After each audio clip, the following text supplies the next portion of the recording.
En réalité, la société se révèle pour ce qu'elle est en cette fin de Covid, malade, comme tous ceux qui ont été atteints de la maladie.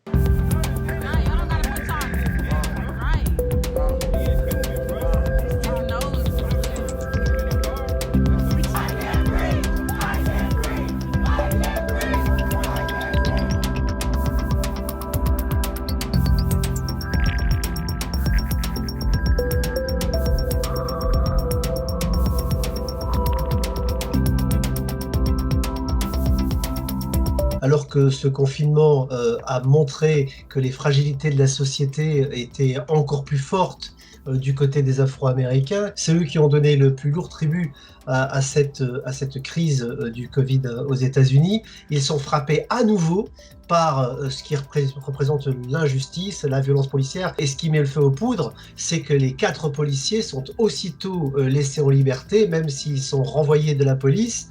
Il n'y a pas de poursuite. Et ça a été intolérable pour tous ces gens.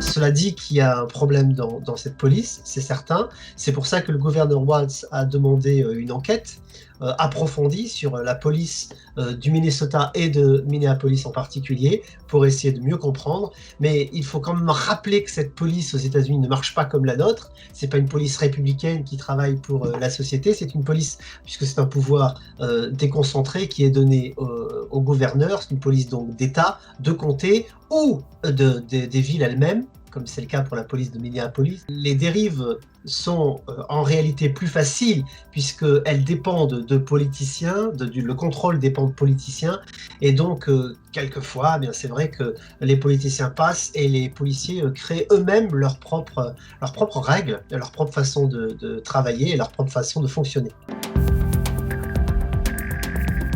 If a city or state refuses to take the actions that are necessary to defend the life and property of their residents, then I will deploy the United States military and quickly solve the problem for them. Donald Trump fait ce choix-là parce que ça a fonctionné avec Nixon. Le fait est que les bien-pensants ont voté pour Nixon parce qu'ils voulaient la loi et l'ordre.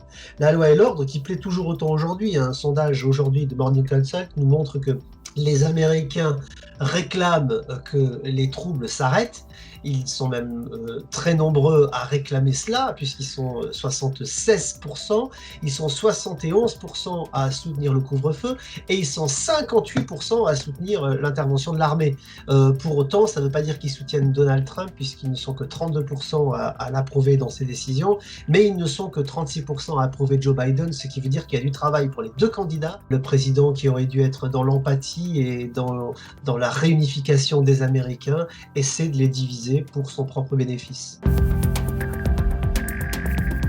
Depuis le départ de sa présidence, tous les événements, je dis bien tous les événements, y compris les pires, en tout cas qui peuvent heurter la morale de certains, n'ont jamais fait perdre quasiment une voix à Donald Trump. Il reste dans le même créneau de popularité et le même créneau d'impopularité. Or, Donald Trump s'est mis en grande difficulté, notamment vis-à-vis de la communauté afro-américaine, puisqu'il n'a fait preuve d'aucune empathie, et qu'aujourd'hui, on a bien l'impression que cette communauté est en train de former un bloc contre lui. Donc c'est un effet boomerang qui veut dire que si cette communauté se déplaçait en masse dans les urnes, ce qu'elle n'a pas fait en 2016, eh bien ce serait très difficile pour lui de réitérer son exploit de 2016.